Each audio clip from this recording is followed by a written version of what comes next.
இல்ல. ஆனா யோபுவை பத்தி நான் 3 விஷயங்கள் உங்களுக்கு சொல்ல விரும்புறேன். இதுவரைக்கும் நம்ம பார்த்த விஷயத்துல 3 விஷயம் நான் உங்களுக்கு சொல்ல விரும்புறேன்.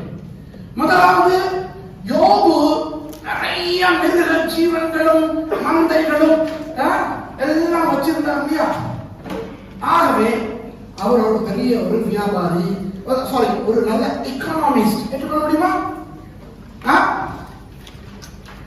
ஒரு பெரிய கோடீஸ்வரனா, ஆடு மாடுகள் ஒட்டகங்கள் கழுதைகள் எல்லாம் பயிர் செடிகள் அதெல்லாம் பார்த்துக்கிறதுக்கு ஆயிரக்கணக்கான வேலைக்காரிகள் இதெல்லாம் வச்சிருக்கிறதுக்கு யோபு ஒரு பெரிய ஒரு எக்கனாமிஸ்டா இருந்திருக்கிறது தானே?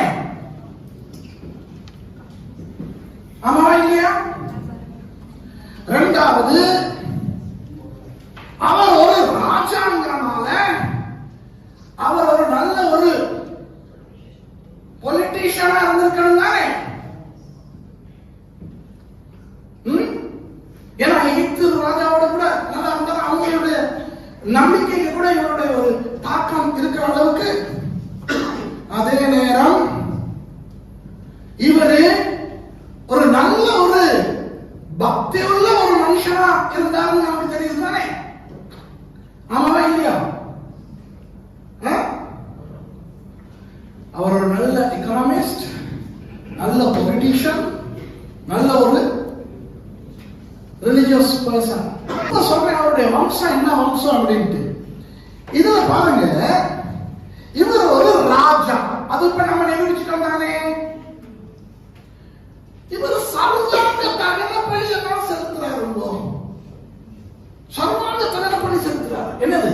தன்னுடைய பிள்ளைகளுக்காக, தனக்காக சர்வாங்க தகனப்படி செலுத்துறதுக்கு யாருக்கு அதிகாரம் உண்டு? தெளிவா சொல்லுங்க. Very good. High priest. ஒரு ஹை பிரீஸ்டுக்கு தான்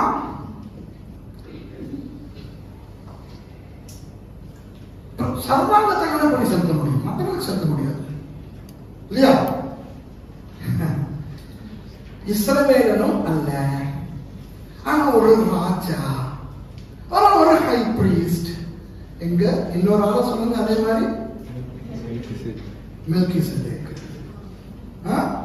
ஆனா மெல்கிசேதேக் எப்ப வந்தாரு? ஆபிரகாமுடைய காலத்துல. யோபுடைய காலத்துக்கு 500 வருஷத்துக்கு பிறகு. அப்போ யோபு யாரா இருக்கணும்? மெல்கிசேதேக்கினுடைய ஒரு மூதாதையா இருக்கும். அதாவது மெல்கிசேதேக்கு யோபுனுடைய வம்சத்துல வந்தவரா. இப்ப வருகிறா.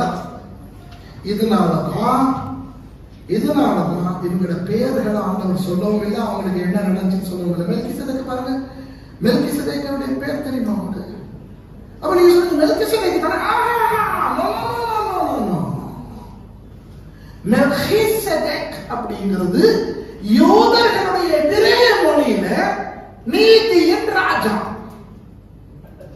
பட்டப்பே மெலெக் செதேக்.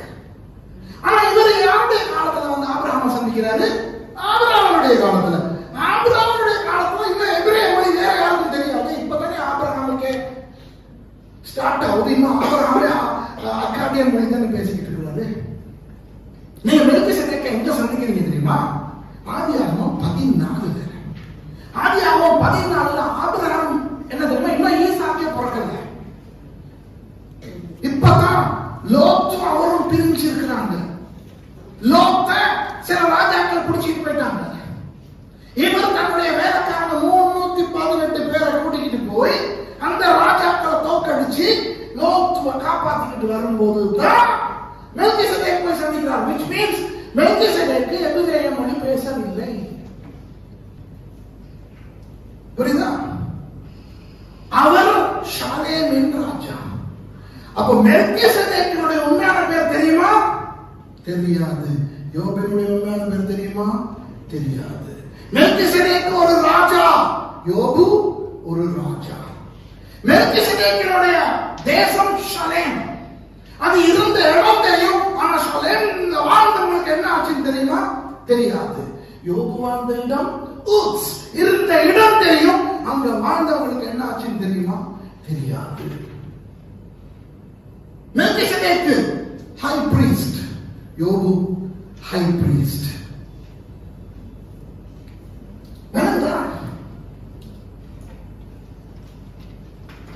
யோபினுடைய வம்சத்துல வந்தவர் தான் மெல்கிசேதேக்கு. அதனாலதான் அவர் ஒரு ராஜாவும் ஆசாரியரும் பிரதான ஆசாரியரும் இருக்க முடியுது. வேற யாரும் இருக்க முடியாது. பிலேயாம் அந்த வம்சத்துல வந்தவரா, எலியா அந்த வம்சத்துல வந்தவரா, இவங்கெல்லாம் யூதர்கள் கிடையாது. விளங்குதா? ஆனா அவங்க ஆண்டவருக்கு பணி செலுத்தினாங்க. இன்ட்ரெஸ்டிங்கா இருக்கா? இதெல்லாம் நமக்கு எதுக்குன்னு கூட நீங்க நினைக்கலாம். ஆனா இதெல்லாம் ரொம்ப நமக்கு முக்கியமான அம்சங்கள்.